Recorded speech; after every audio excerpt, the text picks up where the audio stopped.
الرحمن الرحیم الحمد للہ وکفی وسلام علی عباده الذین اصطفی اما بعد صفحہ نمبر 109 نماز کی شرائط کا بیان چل رہا تھا۔ سب سے پہلی شرط جس کا مذاکرہ ہو چکا ہے وہ طہارت کا ہونا ہے، یعنی نمازی کا بدن حدث اصغر اور حدث اکبر دونوں سے پاک ہو، یہ ضروری ہے۔ اسی طریقے سے اس کا کپڑا بھی پاک ہو اور جس جگہ وہ نماز پڑھ رہا ہے وہ جگہ بھی پاک ہو۔ آج ہم دوسری شرط پڑھیں گے اور وہ ہے سطر کا چھپانا۔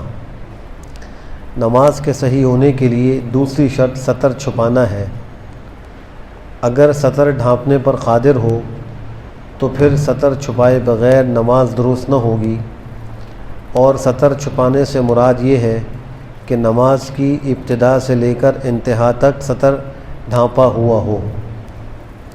اگر عضو کا چوتھائی حصہ نماز شروع کرنے سے پہلے کھلا ہوا ہو تو نماز درست نہ ہوگی، اور اگر نماز کے دوران عضو کا چوتھائی حصہ ایک رکن کی مقدار کھل جائے تو نماز باطل ہو جائے گی۔ جب مختلف اعضاء سے سطر کھل جائے، اگر ان کا مجموعہ سطر کھلے اعضاء میں سے چھوٹے عضو کے ربع یعنی چوتھائی تک پہنچ جائے تو نماز باطل ہو جائے گی، اور اگر مجموعہ سطر کھلے ہوئے اعضاء میں سے چھوٹے عضو کے ربع تک نہ پہنچے تو اس صورت میں نماز درست ہو جائے گی۔ بنیادی طور پر یہاں مسئلہ سطر چھپانے کا ہے۔ مرد کا جو سطر ہے وہ ناف سے لے کر گھٹنے تک ہے، اور اس سطر میں گھٹنا شامل ہے۔ ناف اگرچہ سطر میں شامل نہیں ہے لیکن گھٹنا شامل ہے۔ بعض لوگ وہ ایسی پینٹ پہنتے ہیں کہ گھٹنے کے اوپر سے اس پہ کٹ ہوتا ہے، اور وہ نماز میں جب بیٹھنے کی حالت میں انسان ہوتا ہے تو وہ کھل جاتا ہے، تو یہ بھی صورت جو ہے وہ قابل تشویش ہے۔ اگر وہ بالکل عین گھٹنے کے اوپر ہے تو گھٹنا سطر میں شامل ہے۔ اگر اس گھٹنے کے چوتھائی کے برابر، یعنی گھٹنے کو 4 حصوں میں تقسیم کیا جائے تو ایک حصے کے برابر سطر 3 سبحان اللہ کی مقدار جو ایک رکن کی مقدار کہلاتی ہے کھلا رہ جائے تو نماز فاسد ہو جائے گی۔ اب فیشن کے طور پر لوگ یہاں سے ان کی وہ پینٹ پھٹی ہوئی ہوتی ہے اور وہ ذرا اس کا خیال نہیں کرتے کہ نماز اس حالت میں پڑھنے کے لیے آ جاتے ہیں اور وہ سطر کھلا ہوا ہے۔ ایک مسئلہ تو نماز کے باطل ہونے کا ہے، ایک مسئلہ سطر کے ویسے ہی کھولنے کے ناجائز ہونے کا ہے۔ بلا ضرورت سطر کا کھولنا یہ ناجائز اور حرام ہے، منع ہے، اس لیے کہ اس کا چھپانا فرض ہے۔ اب اگر ایک مرد ایسی پینٹ پہن کے آ رہا ہے کہ جس کے گھٹنے کے اوپر کا حصہ کٹ کی وجہ سے کھلا ہوا ہے، تو چاہے وہ نماز نہیں بھی پڑھ رہا اور عام حالت میں اس کا وہ کٹ ایسا ہے کہ اس سے گھٹنا ظاہر ہو رہا ہے تو وہ گناہ گار ہو رہا ہے، اور اس کو اس کا احساس بھی نہیں ہو رہا، وہ اس گناہ سے توبہ بھی نہیں کرتا۔ اس لیے کہ جس گناہ کا احساس ہو انسان اس سے توبہ کرتا ہے، جس کا احساس ہی نہ ہو تو اس سے کیسے توبہ کرے گا؟ اور اگر اسی حالت میں وہ نماز پڑھ رہا ہے تو اس کی نماز نہیں ہو رہی، وہ تو بڑا مطمئن ہے کہ بھئی نماز بھی ہو رہی ہے، میں فرض بھی پڑھ رہا ہوں، جماعت سے بھی پڑھ رہا ہوں۔ تو چوتھائی عضو انسان کے جو یہ ناف سے لے کر گھٹنے تک کا سطر ہے اس میں مختلف اعضاء ہیں۔ مثال کے طور پہ ران ایک عضو ہے، دوسری ران دوسرا عضو ہے، ایسے ہی سرین ایک الگ عضو ہے، دوسری الگ۔ تو اس میں ہر عضو کے اعتبار سے الگ چوتھائی کو دیکھا جائے۔ جو سطر کھلا ہے وہ کسی چھوٹے عضو کی چوتھائی مقدار کے برابر ہے یا نہیں۔ اگر چوتھائی مقدار کے برابر ہے اور وہ ایک رکن کی مقدار کھلا رہ جائے، اور رکن کی مقدار کا مطلب 3 دفعہ سبحان اللہ پڑھنا، سبحان اللہ سبحان اللہ سبحان اللہ، ایک رکن کی مقدار ہوگی۔ اتنی دیر، جتنی دیر میں 3 دفعہ سبحان اللہ پڑھا گیا ہے، اتنی دیر میں اگر کسی کا سطر وہ ایسا کھلا رہ جائے چوتھائی کے برابر ہو تو اس کی نماز باطل ہو جائے گی۔ پھر اس میں یہ بھی ذہن نشین رہے کہ ایک ہے خود سطر کا کھولنا اور ایک ہے کھل جانا۔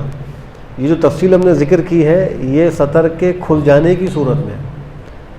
اگر کسی نے خود ہی اپنا سطر کھولا دوران نماز تو چاہے وہ چوتھائی عضو سے کم ہو، چاہے وہ ایک رکن کی مقدار سے کم ہو، ہر حال میں نماز کو یہ فاسد کر دے گا۔ یہ جو تفصیل ابھی ہم نے ذکر کی کہ چوتھائی عضو ہو اور ایک رکن کی مقدار کھلا رہ جائے، یہ اس وقت ہے کہ جب اس نے خود سطر نہ کھولا ہو، خود بخود کھلا ہو. لیکن اگر اس نے خود کھولا ہے تو ایک لمحے کے لیے بھی اگر اس کا سطر ظاہر ہو گیا تو نماز اس کی فاسد ہو گئی. اس کا چھپانا بہت ضروری ہے.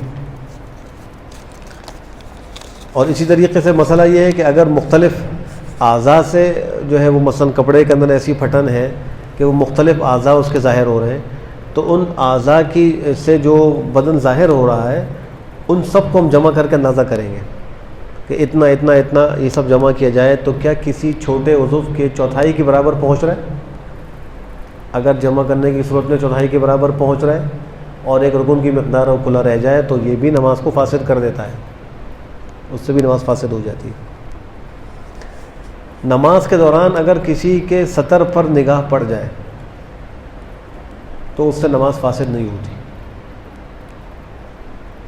یا اگر کسی کی نگاہ اپنے ہی سطر پر پڑ جائے تو اس سے بھی نماز فاسد نہیں ہوتی، لیکن ایسے سطر کا دیکھنا بلا عذر یہ مکروہ ہے، نماز مکروہ ہو جاتی ہے.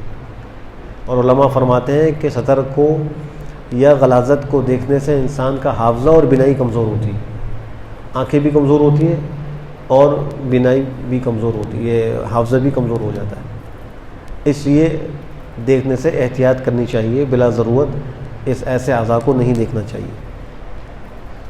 اگر کسی آدمی نے سطر کھلا ہوا ہونے کی حالت میں نماز شروع کی تو اس میں نہ چوتھائی کی کوئی تفصیل ہے نہ رکن کی مقدار کی کوئی تفصیل ہے، اس کی نماز سرے سے منعقد ہوگی ہی نہیں، نماز ہی نہیں ہوگی، چونکہ اس نے ایک فرض کو چھوڑ دیا.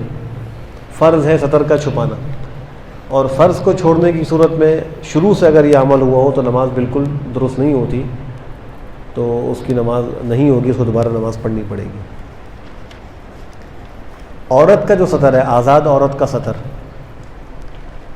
وہ اس کا پورا جسم ہے سوائے چہرے کے اور دونوں ہتھیلیوں کے اور دونوں پیروں کے. یہ 5 عضو ہیں، 2 ہاتھ 2 پیر، اور ہاتھ بھی یہ ہتھیلی تک کلائی تک. یہ تو 4 عضو یہ ہو گئے، 2 پیر ٹخنے سے نیچے نیچے اور دونوں ہاتھ کلائی تک، اور ایک اس کا چہرہ. یہ عورت کے سطر میں داخل نہیں ہے، بقیہ اس کا پورا جسم سطر میں داخل ہے. بال، اس کی پنڈلیاں، اس کے بازو، اس کی باہیں، یہ سب اس کے سطر میں داخل ہیں. اگر کسی عورت نے ایسا لباس پہنا کہ جس سے اس کے جسم کی رنگت ظاہر ہوتی ہو اور یہ اعضاء اس کا ظاہر ہو رہے ہیں، اس کی نماز ہی نہیں ہوتی. کسی عورت نے ایسی اوڑھنی اوڑھی جس سے اس کے بال باہر جھلکتے ہیں، ظاہر ہوتے ہیں، نیٹ کا دوپٹہ پہن لیا، یا جو ہے وہ یہ جو سلکی نما دوپٹے ہوتے ہیں جن سے بال نظر آ رہے ہوتے ہیں، تو وہ پہن کے نماز پڑھ رہی ہے، تو ایسی صورت میں اس کی نماز نہیں ہوگی، اسی کو اس کے بال سطر میں داخل ہیں.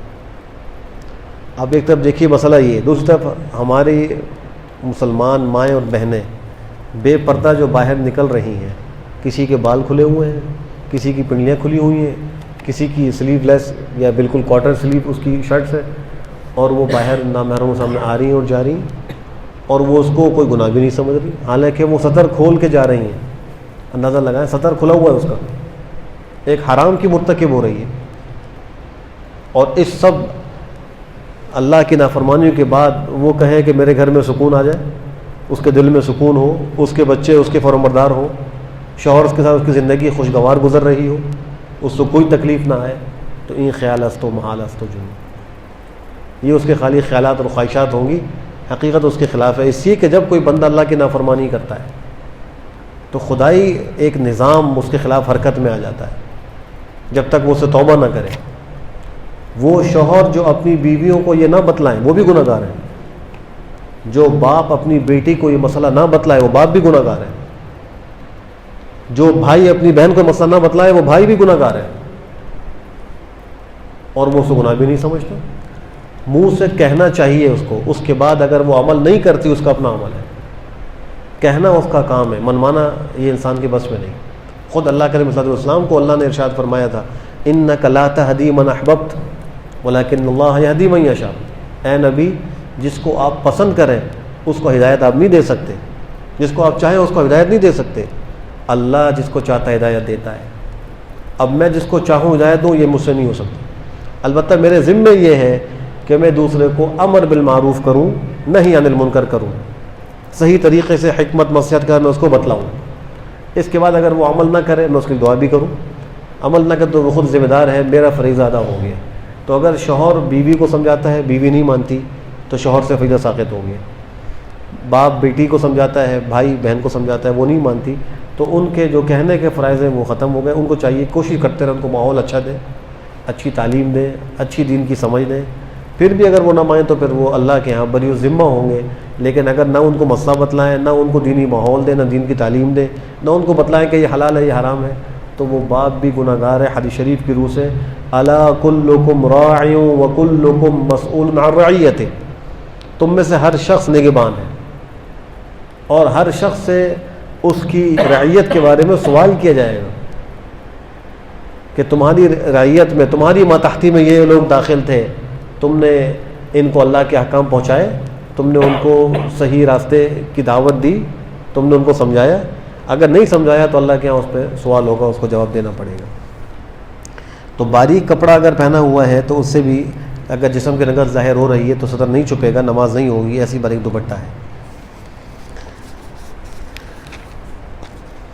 مرد کے صدر کی مقدار, مرد کے صدر کی مقدار ناف سے لے کر گھٹنے تک, گھٹنے کی انتہا تک ہے. گھٹنا سطر میں داخل ہے اور ناف سطر میں داخل نہیں. عورت کے صدر کی مقدار چہرے, ہتھیلیوں اور قدموں کے علاوہ تمام بدن عورت کے صدر میں داخل. یہاں یہ بات بھی ذہن نشین رہے کہ اب کوئی اس کا مطلب یہ نہ سمجھے کہ عورت کے لیے چہرہ کھول کر باہر جانا جائز ہو گیا اس سے کہ صدر میں داخل نہیں. ایک ہے حجاب, ایک ہے سطر, دونوں میں فرق ہے. عورت کا حجاب جو ہے وہ پیشانی کے بال سے لے کر پیر کے ناخن تک ہے, اور جو اس کا صدر ہے اس سے اس کا چہرہ خارج ہے, دونوں ہتھیلیاں خارج ہیں, دونوں پیر اس کے خارج ہیں, بقیہ اس کا پورا جسم سطر میں داخل ہے. نامحرم کے سامنے نکلنے میں چونکہ فتنے کا اندیشہ ہے, اس لیے چہرہ کھول کر نامحرم کے سامنے جانا بھی ناجائز ہے. اور فی زمانہ خاص طور پر اس میں بہت احتیاط کرنی چاہیے کہ بے پردہ نکلنے کی صورت میں بہت سے فتنے رونما ہو رہے ہیں. لہذا عورتوں کو بھی چاہیے کہ وہ شرعی پردے کا اہتمام کریں, حیا کے ساتھ میں. حیا عورت کا زیور ہے, عورت کا حسن بھی حیا کے اندر ہے. عورت کا معنی اصل لفظ ہے عورت, عربی زبان کا لفظ ہے, ہم اس کو عورت کہتے ہیں, صحیح لفظ ہے عورت. عورت کا معنی چھپی ہوئی چیز.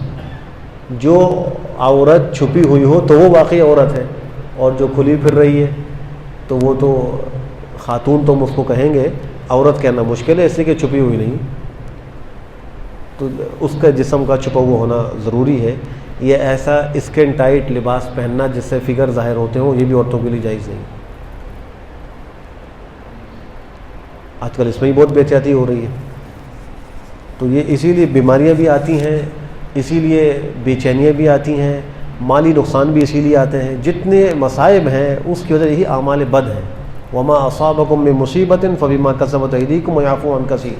ایک جگہ اللہ نے کیا فرمایا, جی اللہ نے فرمایا ظہر الفساد فی البر والبحر بما کسبت ایدی الناس. خشکی اور تری سب میں فساد برپا ہو گیا ہے.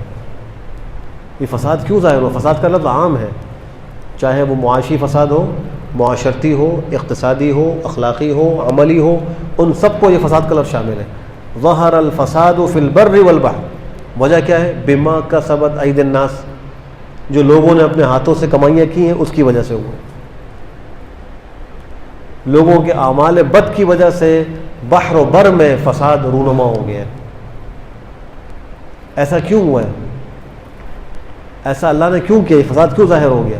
لیذیقہم بعض الذی عملوا, تاکہ اللہ ان کو ان کے بعض گناہوں کی سزا چکھا دے اس دنیا میں.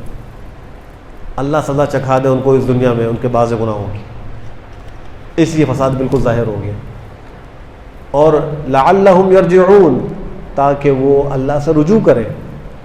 تو اگر مصیبت کسی پر آتی ہے یا کوئی وبا پھیل جاتی ہے تو اس میں اللہ یہ چاہتے ہیں کہ میرے بندے مجھ سے رجوع کریں, مجھ سے توبہ اور استغفار کریں. لعلہم یرجعون, صاحب اللہ فرمانے, تاکہ وہ لوٹ کر آئیں, اپنی نافرمانی کی زندگی سے لوٹیں اور فرمانبرداری کی زندگی کی طرف آ جائیں.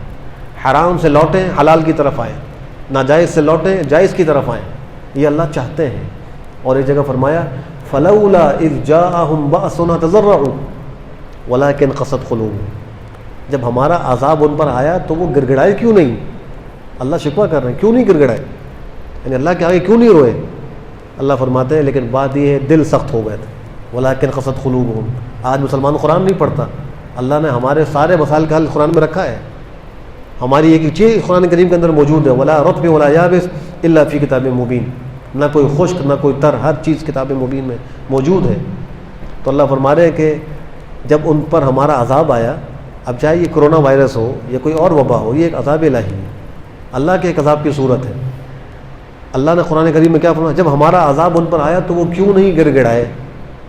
فلولا اذ جاءهم تضرعوا، آگے اللہ خود سبب ذکر فرمانا، ولکن قست قلوبهم، بات یہ ہے دل ان کے سخت ہو گئے۔ اور فرمایا وزین لهم الشیطان اعمالهم، شیطان نے ان کے سامنے ان کے اعمال بڑے مزین کر دیے۔ ہر شخص اپنی زندگی میں بہت خوش مطمئن ہے، مزین اس کے سامنے اس کے اعمال ہوئے ہوئے ہیں، وہ جیسی مرضی زندگی گزار رہا ہے لیکن وہ اپنی زندگی سے بڑا مطمئن اور خوش ہے، بالکل صحیح ہے۔ سود لینے والا بھی مطمئن ہے، رشوت لینے والا بھی مطمئن ہے، اور اللہ کی علانیہ نافرمانی کرنے والا بھی مطمئن ہے کہ بھائی اتنا مشکل نہیں ہے، لوگوں نے مشکل بنا دی ہے۔ اللہ فرماتا ہے شیطان نے ان کے لیے ان کے اعمال مزین کر دیے۔ تو بہرحال جو سطر ہے اس کا چھپانا بہت ضروری ہے۔ عورت کے سر کی مقدار لکھی ہے کہ چہرے، ہتھیلیوں اور قدموں کے علاوہ تمام بدن عورت کے سطر میں داخل ہے۔ اس کے بعد جو دوسرا ایک اور شرط ہے نماز کے شرائط میں، وہ وقت کا ہونا ہے۔ ایک شرط نماز کی جو ہم نے پہلے پڑھی وہ طہارت کا ہونا، دوسری ہم نے پڑھی سطر کا چھپانا، تیسری ہے نماز کا وقت ہونا۔ اگر نماز بے وقت پڑھی جائے تو وہ نماز ادا نہیں ہوتی۔ کوئی عشاء کے وقت میں مغرب پڑھ رہا ہو، فجر کے وقت میں ظہر پڑھ رہا ہو، تو فجر کی نماز کا وقت جو ہے اسی میں فجر کو ادا کرنا ہے، وقت سے پہلے ادا کرنے سے فجر ادا نہیں ہوگی، نہ وقت کے بعد ادا کرنے سے ادا ہوگی، وہ قضا ہوگی، اس کو ادا نہیں کہیں گے۔ ادا تو جب ہوگی جب وہ اپنے وقت میں اس کو پڑھے۔ چوتھی شرط یہ ہے استقبال قبلہ، قبلے کی طرف منہ کرنا۔ قبلے کی طرف منہ کرنا سنت ہے، سینے کا کرنا یہ شرط ہے۔ یہ جو کہا نا یہ قبلے کی طرف منہ کر لو، وہاں اصل مراد ہے سینہ کرنا۔ اگر کسی کا سینہ قبلے کی طرف ہے اور اس نے اپنا منہ پھیرا ہوا ہے تو اس کی نماز اگرچہ ادا ہو جائے گی، خلاف سنت ہوگی۔ سنت طریقہ یہ ہے کہ اس کا چہرہ بھی قبلے کی طرف ہو، اور شرط یہ ہے کہ اس کا سینہ بھی قبلے کی طرف ہو۔ پھر قبلے کی طرف رخ کرنے میں یہ بھی تفصیل ہے، اگر وہ خانہ کعبہ کو دیکھ رہا ہے یا وہ ایسی جگہ موجود ہے کہ وہاں وہ خانہ کعبے کو دیکھ سکتا ہے، بس سامنے کوئی دیوار وغیرہ ہے، مثلا مسجد حرام کے اندر ہی کہیں موجود ہے، اگر وہ کہیں دیوار کے اوپر سے دیکھے تو اس کے لیے خانہ کعبے کو دیکھنا ممکن ہے، تو ایسی صورت میں عین کعبہ کی طرف رخ کرنا شرط ہے۔ اگر 1 ڈگری بھی انحراف ہوگا نماز نہیں ہوگی۔ اور اگر وہ ایسی جگہ ہے کہ وہاں سے کعبہ کو دیکھنا ممکن نہیں ہے، جیسے ہم دور ہیں، یا جیسے کوئی مکہ مکرمہ شہر میں کسی اور علاقے میں ہے، مسجد حرام میں نہیں ہے، تو اس کے لیے وہاں سے کعبہ کو اپنی نگاہ سے دیکھنا ممکن نہیں ہے، تو اس کے لیے قبلے کی سمت کو اختیار کرنا یہ شرط ہے۔ ایک ہے عین قبلہ، ایک ہے جہت یا سمت قبلہ، دونوں میں فرق ہے۔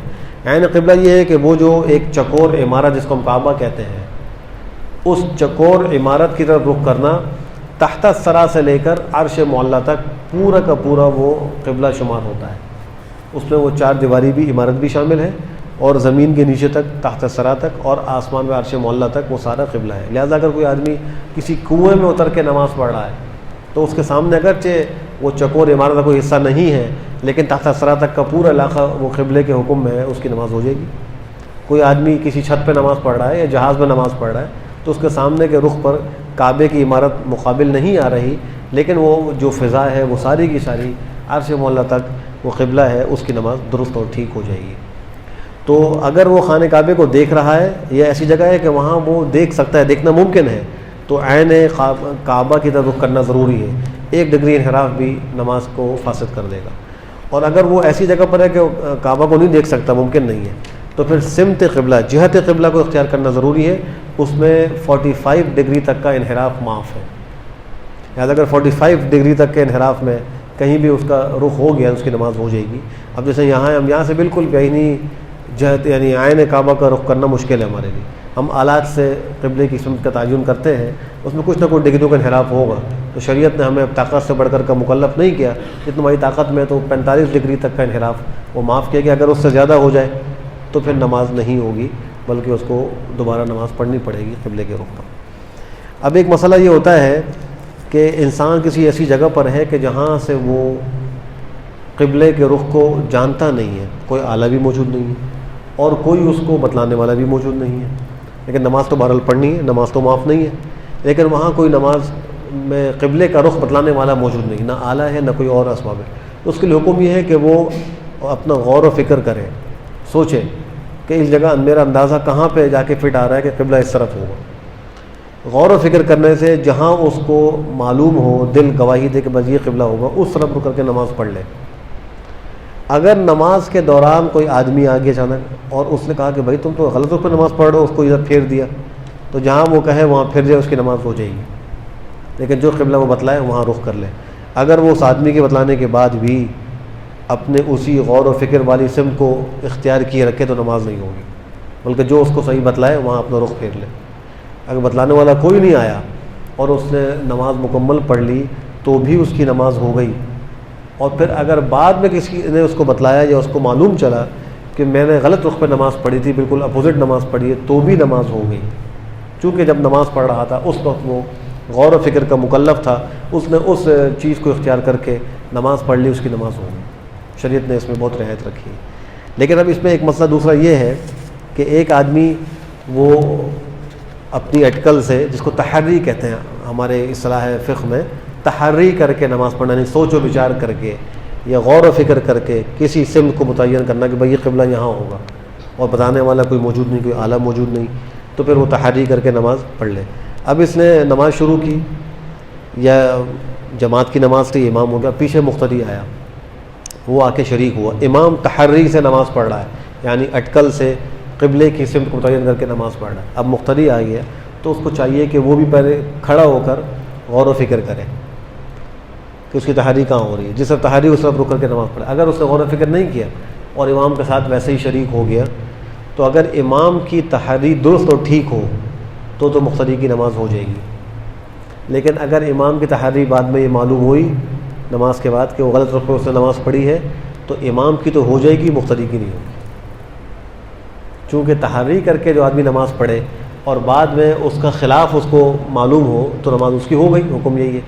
مقتدی کا کام یہ تھا کہ وہ تحری کر لیتا, اس نے تحری نہیں کی اور امام ہی کے بس پیچھے اقتدا کر لی, یہ گمان کر کے بس جس طرح بھی نماز پڑھ رہا ہے وہی قبلہ ہوگا, اور نماز کے بعد معلوم ہوا کہ قبلہ وہ نہیں تھا بلکہ وہ شمال یا جنوب میں کسی اور طرف تھا, اس طرف نہیں تھا. تو پھر ایسی صورت میں مقتدی کی نماز نہیں ہوگی, امام کی بہرحال ہو جائے گی, اس لیے کہ اس نے اپنی طرف سے ہونے والا جو حکم تھا وہ پورا کر لیا. ایسی اگر ایک کوئی شخص موجود تھا بتانے والا, اس نے اس سے پوچھا نہیں اور خود غور و فکر کر کے ایک طرف رخ کر کے نماز پڑھ لی اور بعد میں معلوم ہوا کہ وہ رخ ٹھیک نہیں تھا, تو ایسے شخص کی نماز درست نہیں ہوگی. اس لیے کہ اگر کوئی شخص موجود ہو قبلہ بتلانے والا تو نمازی کے لیے اس سے پوچھنا واجب ہے. اس سے پوچھے جناب قبلہ کس طرف ہے, تو اس نے اس واجب پر عمل نہیں کیا, تو اس کا حکم یہ ہے کہ اگر تو اس کا رخ صحیح تھا جو اس نے اٹکل سے اختیار کیا تو اس کی نماز ہو گئی, اور اگر اس نے اٹکل سے جو اختیار کیا وہ رخ صحیح نہیں تھا اور آدمی موجود تھا, یہ پوچھ سکتا تھا, اس نے پوچھا نہیں, تو اس کی نماز نہیں ہوگی, اس کو دوبارہ نماز پڑھنی پڑے گی. خانہ کعبہ کا جو مسئلہ ہے اس کے اندر بس امام سے آگے ہونا یہ نماز کو فاسد کر دے گا. اگر امام سے پیچھے ہے اور وہ کہیں بھی نماز پڑھ رہا ہے اس کی نماز ہو جائے گی. پھر خانہ کعبہ میں امام جو ہے وہ کعبے کے کسی ایک جہت میں ہوتا ہے, یا تو حجر اسود کی طرف ہوگا, یا وہ حاتم کی طرف ہوگا, یا وہ رکن یمانی کی طرف, کسی ایک طرف ہوگا. تو اگر دوسری کی جانب ہے وہاں کوئی آدمی امام سے زیادہ خانہ کعبے کے قریب ہو جائے, اس سے کوئی فرق نہیں پڑتا. اگرچہ امام کا فاصلہ خانہ کعبے سے مثلا 3 میٹر ہے جس سمت میں امام ہے, اور اس کے مقابل سامنے والی طرف جو مقتدی کھڑا ہے اس کا یعنی خانہ کعبے سے فاصلہ 2 میٹر ہے, تو وہ مقتدی امام سے زیادہ خانہ کعبے کے قریب ہو گیا, اس سے بھی نمازوں کی فرق نہیں پڑ رہا. لیکن جو امام ہی کی جہت میں ہے اگر اس کا فاصلہ امام سے کم ہو گیا تو گویا وہ امام سے آگے کھڑا ہے, اب اس کی نماز نہیں ہوگی. ایسے ہی وہاں پہ جو رمضان میں کبھی ایسا موقع ہوتا ہے کہ برآمدے میں امام کا مصلی ہوتا ہے، مطاف میں نہیں ہوتا، تو جو جس جانب امام ہے اس کے آگے جو مطاف کی جگہ ہے وہاں صف نہیں بننا چاہیے. وہ خود بھی وہاں کے لوگ منع کرتے ہیں کہ یہاں نہ کھڑے ہوں. بقیہ 3 اطراف میں صفیں ہوتی ہیں اور ایک طرف اس کو خالی چھوڑ دیتے ہیں، اس لیے کہ امام پیچھے برآمدے میں ہے، امام سے آگے کوئی ہوگا تو اس کی نماز نہیں ہوگی. اس وجہ سے وہ سامنے سے ہٹا دیتے ہیں، بھائی سامنے کوئی نہ. ایک دفعہ میں بھی وہاں بیٹھا تھا، مجھے معلوم بھی تھا کہ مصلی پیچھے ہوگا حجر اسود اور رکن یمانی کے درمیان میں، اور میں بڑا مطمئن تھا کہ خانہ کعبہ بالکل سامنے ہے، نماز پڑھوں گا تو خانہ کعبہ بالکل سامنے دکھائی دے گا. اتنے میں جو ہے وہ ایک شرطی آیا، اس نے آ کر کہا کہ یہاں سے اٹھو پیچھے جاؤ. تو میں نے کہا کیوں پیچھے جاؤں؟ عربی میں بات چیت ہو رہی تھی، کیوں پیچھے جاؤں؟ اس نے کہا الامام خلف وانت قدام الصلاۃ یجوز، امام پیچھے ہو آپ آگے نماز جائز ہوگی؟ میں نے کہا نہیں. پھر اس نے کہا فوراً جاؤ اذهب صلی خلف الامام.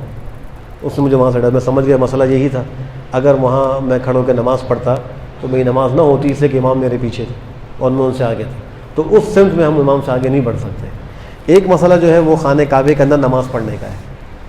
خانہ کعبے کے اندر کوئی شخص نماز پڑھے تو اس کی نماز بھی درست ہے، پڑھ سکتا ہے، جس طرف چاہے رخ کر لے.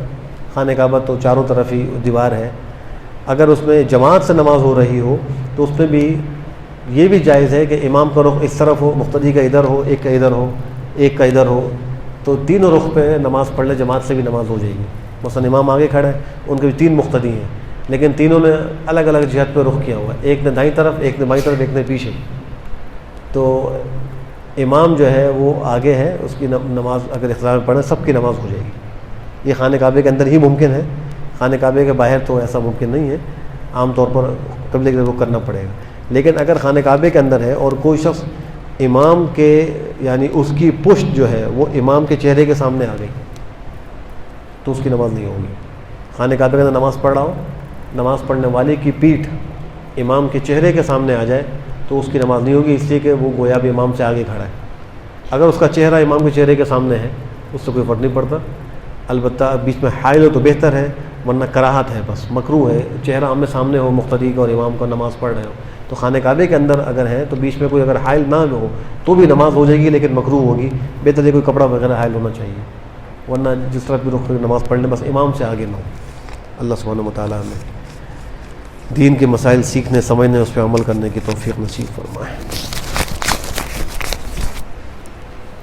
الحمد للہ رب العالمین والعاقبۃ للمتقین والصلاة والسلام علی خیر خلقہ محمد وعلی آلہ وصحبہ اجمعین. ربنا آتنا فی الدنیا حسنہ وفی الآخرۃ حسنہ وقنا عذاب النار. یا اللہ ہمارے صغیر کبیر گناہوں کو معاف فرما. یا اللہ جو کرونا وائرس پھیلا ہوا ہے، یا اللہ سارے انسانوں کی اسے حفاظت فرما. یا اللہ اس مصیبت سے سب کو نجات نصیب فرما. یا اللہ روئے زمین پر جہاں کہیں بھی مسلمان کسی پریشانی میں، تنگی میں ہیں، یا اللہ ان کی مدد فرما. یا اللہ ان کی پریشانیوں کو دور فرما. یا اللہ ظالموں کے شکنجے سے مسلمانوں کو نجات نصیب فرما. یا اللہ جو بیمار ہیں ان کو شفا نصیب فرما، عافیت نصیب فرما. یا اللہ جو ہمارے مرحومین اس دنیا سے انتقال کر گئے، یا اللہ ان کی بال بال مغفرت فرما، آخرت کی منزلیں آسان فرما، قبور کو منور فرما. یا اللہ ہم سب کو مرنے سے پہلے آخرت کی خوب تیاری کی توفیق نصیب فرما. یا اللہ ارحم الراحمین ہم سب کو رجوع الی اللہ کی توفیق نصیب فرما، توبہ استغفار کی توفیق نصیب فرما. یا اللہ ارحم الراحمین ہم سب کو تقوی والی حیات نصیب فرما. یا اللہ ہماری ماؤں بہنوں عورتوں سب کو یا اللہ حیا اور پردہ نصیب فرما. یا اللہ بے پردگی کے عذاب سے ساری امت کی حفاظت فرما. یا اللہ سود سے، رشوت سے، ہر قسم کے حرام سے سب کی حفاظت فرما. یا اللہ حاضرین کے دلوں میں جو بھی جائز خواہش ہے اس کو غیب سے پورا فرما، ہر مشکل کو حل فرما. تمام نیک مقاصد میں یا اللہ کامیاب و کامران فرما. ہماری دعاؤں کو محض اپنے فضل و کرم سے قبول فرما. ربنا تقبل منا انك انت السميع العليم وتب علينا انك انت التواب الرحيم. وصلى الله تعالى على خير خلقه محمد وعلى اله وصحبه اجمعين برحمتك يا ارحم.